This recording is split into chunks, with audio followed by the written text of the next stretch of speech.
The First Punic War was the first of 3 wars fought between ancient Carthage and the Roman Republic. For more than 20 years, the two powers struggled for supremacy, primarily on the Mediterranean island of Sicily and its surrounding waters, and also in North Africa. The war signaled the beginning of a strategic transformation in the Western Mediterranean. Carthage began the war as the great sea power of the Western Mediterranean, while Rome had but a small fleet of fighting ships. Over the course of the war, Rome built up a powerful navy, developed new naval tactics, and strategically used the navy, army, and local political alliances on Sicily in order to achieve a victory that expelled the Carthaginians from Sicily. The First Punic War ended with a treaty between Rome and Carthage, but years of bloodshed were to follow in the Second and Third Punic Wars before the strategic issue of power in the Western Mediterranean was resolved in favor of Rome, and in the total destruction of Carthage. Name: the Romans called the series of wars between Rome and Carthage Punic, because a Latin name for the Carthaginians was Punici. This is derived from Phoenicius, and it refers to the Carthaginian heritage as Phoenician colonists. A Carthaginian name for the conflicts does not survive in any records. Background: Rome had recently emerged as the leading city-state in the Italian peninsula, a wealthy, powerful, expansionist republic with a successful citizen army. Over the past 100 years, Rome had come into conflict, and defeated rivals on the Italian peninsula, then incorporated them into the Roman political world. First, the Latin League was forcibly dissolved during the Latin War. Then the power of the Samnites was broken during the 3 prolonged Samnite Wars. And then the Greek cities of Magna Graecia submitted to Roman power at the conclusion of the Pyrrhic War. By the beginning of the First Punic War, the Romans had secured the whole of the Italian peninsula, except Gallia Cisalpina in the Po Valley. Carthage was a republic dominant in political, military and economic affairs of the Western Mediterranean Sea, especially on the North African coasts and islands, above all due to its navy. It originated as a Phoenician colony in Africa, near modern Tunis. Carthage had become a wealthy center for trade networks extending from Gadir along the coasts of southern Iberia and North Africa, across the Balearic Islands, Corsica, Sardinia, and the western half of Sicily, to the ports of the eastern Mediterranean, including Tyre, its mother city, on the shores of the Levant. At the height of power, just before the First Punic War, Carthage was hostile to foreign ships in the Western Mediterranean. North African peoples such as the Berbers in the area around Carthage were loosely associated with Carthage. In the midst of the First Punic War, some tribes would rebel against Carthage, opening a second front while the Carthaginians battled the Romans in Sicily. Greek colonists were also a major presence in the Western Mediterranean, following centuries of colonial settlement,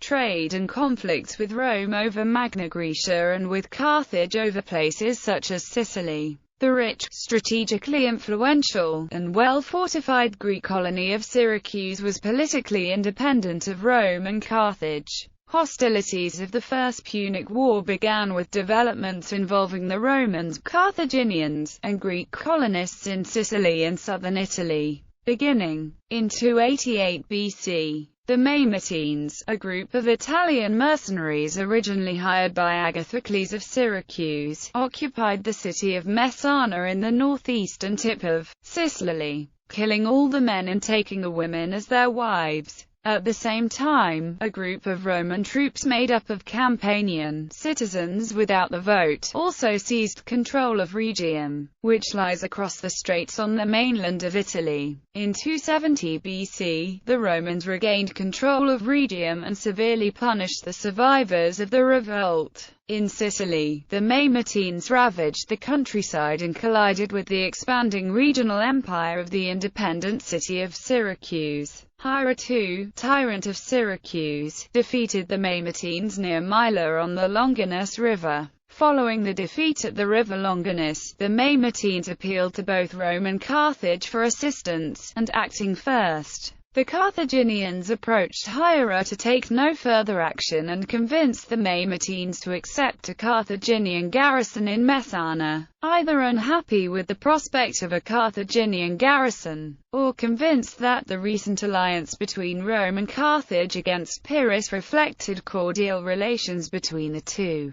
the Mamertines petitioned Rome for an alliance, hoping for more reliable protection. However, the rivalry between Rome and Carthage had grown since the war with Pyrrhus. Therefore, according to Warmington, an alliance with both powers was simply no longer feasible. According to the historian Polybius, considerable debate took place in Rome on the question as to whether to accept the Mamertines' appeal for help, and thus likely enter into a war with Carthage, while the Romans did not wish to come to the aid of soldiers who had unjustly stolen a city from its rightful possessors. And although they were still recovering from the insurrection of Campanian troops at the Battle of Rhegium in 271, many were also unwilling to see Carthaginian power in Sicily expand even further. Leaving the Carthaginians alone at Messana would give them a free hand to deal with Syracuse. After the Syracusans had been defeated,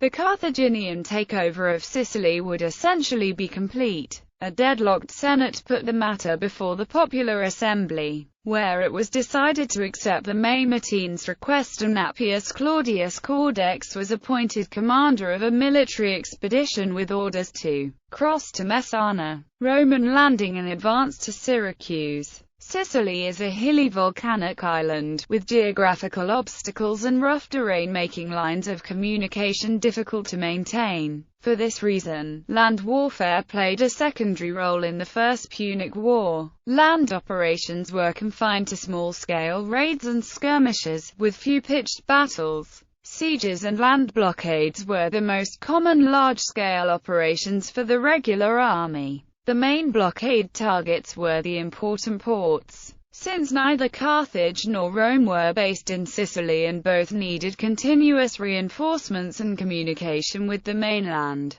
The land war in Sicily began with the Roman landing at Messana in 264 BC. According to Polybius, the course of events was the following. Despite the Carthaginian pre-war naval advantage, the Roman landing was virtually unopposed. Two legions commanded by Appius Claudius Caudex disembarked at Messana, where the Mamertines had expelled the Carthaginian garrison commanded by Hanno. After defeating the Syracusan and Carthaginian forces besieging Messana, the Romans marched south and in turn besieged Syracuse. After a brief siege, with no Carthaginian help in sight, Syracuse made peace with the Romans. According to the terms of the treaty, Syracuse would become a Roman ally, would pay a somewhat light indemnity of 100 talents of silver to Rome, and, perhaps most importantly, would agree to help supply the Roman army in Sicily.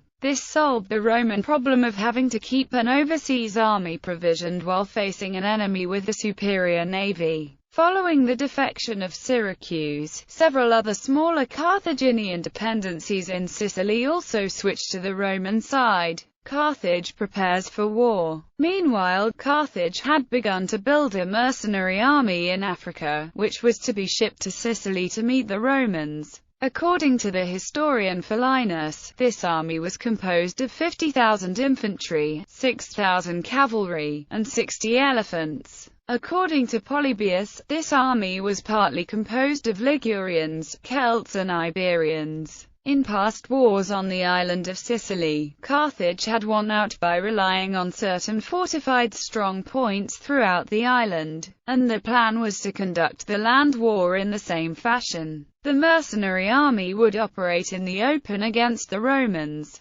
while the strongly fortified cities would provide a defensive base from which to operate. Battle of Agrigentum. One of these cities, Agrigentum, would be the next Roman objective. In 262 BC, Rome besieged Agrigentum, an operation that involved both consular armies, a total of 4 Roman legions, and took several months to resolve. The garrison of Agrigentum managed to call for reinforcements, and the Carthaginian relief force commanded by Hanno came to the rescue and destroyed the Roman supply base at Urbasis. With supplies from Syracuse cut, the Romans were now besieged and constructed a line of contravallation. After a few skirmishes, disease struck the Roman army while supplies in Agrigentum were running low, and both sides saw an open battle as preferable to the current situation. Although the Romans won a clear victory over the Carthaginian relief force at the Battle of Agrigentum, the Carthaginian army defending the city managed to escape. Agrigentum, now lacking any real defenses, fell easily to the Romans, who then sacked the city and enslaved the populace. Rome builds a fleet. At the beginning of the First Punic War, Rome had virtually no experience in naval warfare, whereas the strong and powerful Carthage had a great deal of experience on the seas thanks to its centuries of sea-based trade. Nevertheless, the growing Roman Republic soon understood the importance of Mediterranean control in the outcome of the conflict. Origin of Roman design. The first major Roman fleet was constructed after the victory of Agrigentum in 261 BC. Some historians have speculated that, since Rome lacked advanced naval technology, the design of the warships was probably copied from captured Carthaginian triremes and quinquemes, or from ships that had beached on Roman shores due to storms. According to Polybius, the Romans seized a shipwrecked Carthaginian quinqueme, and used it as a blueprint for their own ships. Other historians have pointed out that Rome did have experience with naval technology, as she patrolled her coasts against piracy. Another possibility is that Rome received technical assistance from its seafaring Sicilian ally, Syracuse. Regardless of the state of their naval technology at the start of the war, Rome quickly adapted the corvus in order to compensate for the lack of experience, and to make use of standard land military tactics at sea. The Romans equipped their new ships with a special boarding device, the corvus. The Roman military was a land-based army, while Carthage was primarily a naval power. This boarding bridge allowed the Roman navy to circumvent some of Carthage's naval skills by using their marines to board Carthaginian ships and fight in hand-to-hand combat. Instead of maneuvering to ram, which was the standard naval tactic at the time, corvus-equipped ships would maneuver alongside the enemy vessel, deploy the bridge which would attach to the enemy ship through spikes on the end of the bridge, and send legionaries across as boarding parties. The new weapon would prove its worth in the Battle of Myla, the first Roman naval victory, and would continue to do so in the following years, especially in the huge Battle of Cape Ecnomus. The addition of the corvus forced Carthage to review its military tactics, and since the city had difficulty in doing so, Rome had the naval advantage. Battle of Myla. The Roman commander, Gaius Duilius, met the Carthaginian general, Hannibal Gisco, off northern Myla in 260 BC. Polybius states that the Carthaginians had 130 ships, but does not give an exact figure for the Romans. The loss of 17 ships at the Lipari Islands from a starting total of 120 ships suggests that Rome had 103 remaining. However, it is possible that this number was larger than 103, thanks to captured ships and the assistance of Roman allies. The Carthaginians anticipated victory, especially because of their superior experience at sea. The corvi were very successful, and helped the Romans seize the first 30 Carthaginian ships that got close enough. In order to avoid the corvi, the Carthaginians were forced to navigate around them and approach the Romans from behind, or from the side. The corvus was usually still able to pivot and grapple most oncoming ships. After an additional 20 Carthaginian ships had been hooked and lost to the Romans, Hannibal Gisco retreated with his surviving ships, leaving Duilius with a clear victory. Instead of following the remaining Carthaginians at sea, Duilius sailed to Sicily to retrieve control of the troops. There he saved the city of Segesta, which had been under siege from the Carthaginian infantry commander Hamilcar. Modern historians have wondered at Duilius' decision not to immediately follow up with another naval attack. But Hannibal Giscos's remaining 80 ships were probably still too strong for Rome to conquer. Hamilcar's counterattack. The Roman advance now continued westward from Agrigentum to relieve in 260 BC the besieged city of Macella, which had sided with Rome and were attacked by the Carthaginians for doing so. In the north, the Romans, with their northern sea flank secured by their naval victory at Battle of Myla, advanced towards Thermae. They were defeated there by the Carthaginians under Hamilcar in 260 BC. The Carthaginians took advantage of this victory by counterattacking in 259 BC, and seizing Enna. Hamilcar continued south to Camarina, in Syracusan territory, presumably with the intent to convince the Syracusans to rejoin the Carthaginian side. Continued Roman advance. The next year, 258 BC, the Romans were able to regain the initiative by retaking Enna and Camarina. In central Sicily, they took the town of Mytistraton, which they had attacked twice previously. The Romans also moved in the north by marching across the northern coast toward Panormus, but were not able to take the city. Invasion of Africa. After their conquests in the Agrigentum campaign, and following several naval battles, Rome attempted the second large-scale land operation of the war, seeking a swifter end to the war than the long sieges in Sicily would have provided. Rome decided to invade the Carthaginian colonies of Africa and usurp Carthage's supremacy in the Mediterranean Sea, consequently forcing Carthage to accept its terms.